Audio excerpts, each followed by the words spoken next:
big thanks to Grand Mountain Bank, our sponsor here on the station. 4 stations locally owned and operated. Go check them out if you need a new bank.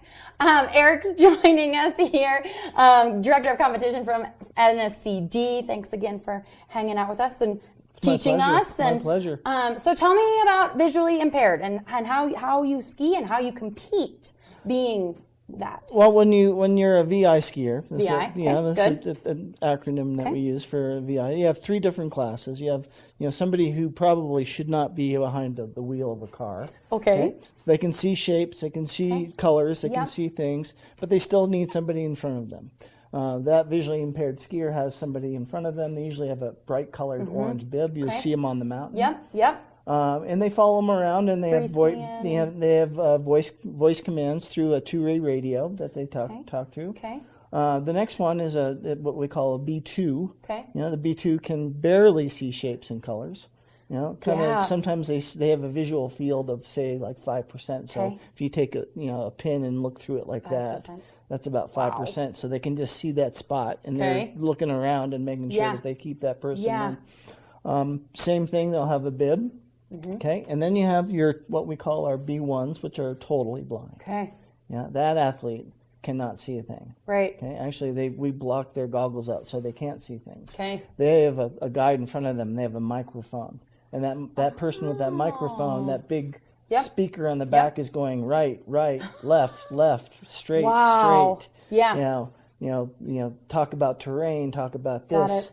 It's a teamwork. It's such a teamwork, and it's a lot of trust. Amazing to see complete trust. Right. Complete trust. Is the person the B1 usually born with? Are they usually born blind and they learn to ski that way? More than likely. Okay. Yeah, I would say probably 80% are like that. Maybe the other 20% have gone through a congenital disease and lost it. But most of the other ones that have lost vision is usually through different diseses like macular degeneration. And then we have that was a dog. Cinnamon. We're okay. Okay. She's just warning us.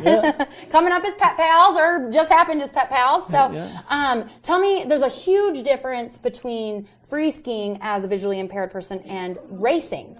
Yeah, so when you're racing, you have to go through the gates, and the guide has to complete the course just the same as the athlete has to do. If the guide misses a gate, then they're disqualified. Right. If the athlete misses a gate, then they're disqualified. Okay. If they fall down, and that means your guide is going just as fast and is the same goal. And the goal is to work together as a team, for sure. Cool. You're working together as a team. There's distance requirements. They can't get too far ahead. Okay. They can't touch each other. They can't bump against each other. And it's listening to the sound. For the total, it's listening to that sound. For the other athletes, the B3s and the B2s, it's being able to see that and hear their commands and being able to work together. Very interesting. Vocally and also visually. Right. Yeah. Very interesting. Yeah. And I just want to touch on this because I think that this is incredible too. You said Nordic skiing. And so tell me different athletes that Nordic ski. Well, Nordic skiers, we have basically the same classes. We have the visually impaired. Okay. We have standing skiers that might be missing a limb. They might be missing an arm. They might be missing a leg below the knee. Okay. And when you watch them ski, you wouldn't know that they were missing right. a limb. Okay. Because they're out there. And then you have sitting skiers.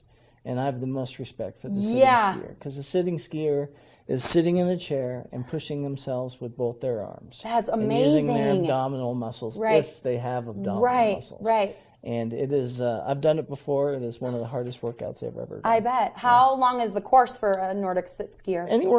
Most of the courses, the longest ones you'll probably see is about 5K. Okay. Yeah. I mean, that's usually what their races are. Impressive. Anywhere from 5. And they do sprints as well as that, too. Variety of different things. You can check it out on Paralympic.org. Okay, I will do that. That's so interesting. You can see the different classifications. Yeah.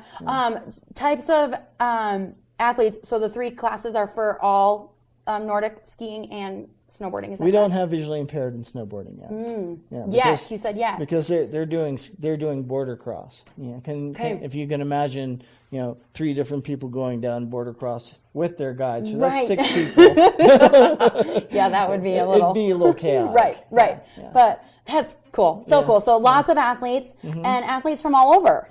Athletes from all over the world come here to the National Sports Center for the Disabled. Cool. Yeah, I think we have about 9 nations to come here. Wow. And our job is to get those athletes to reach their dreams and goals. Yeah. Whether they want to be to the Paralympics and win medals for their countries, or whether they want to be part of a team. Right. That's why we're here. Right. That's so cool. And because of the program we have, and I just lost my train of thought, which happens to me sometimes. So we're going to take a quick break, and we are going to talk a little bit more with Erik, and Becky is going to join us back on the couch next. National Sports Center for the Disabled, nscd.org, to learn more, to volunteer, to do anything that we've been talking about. So stay tuned. We'll be back here on TV 18.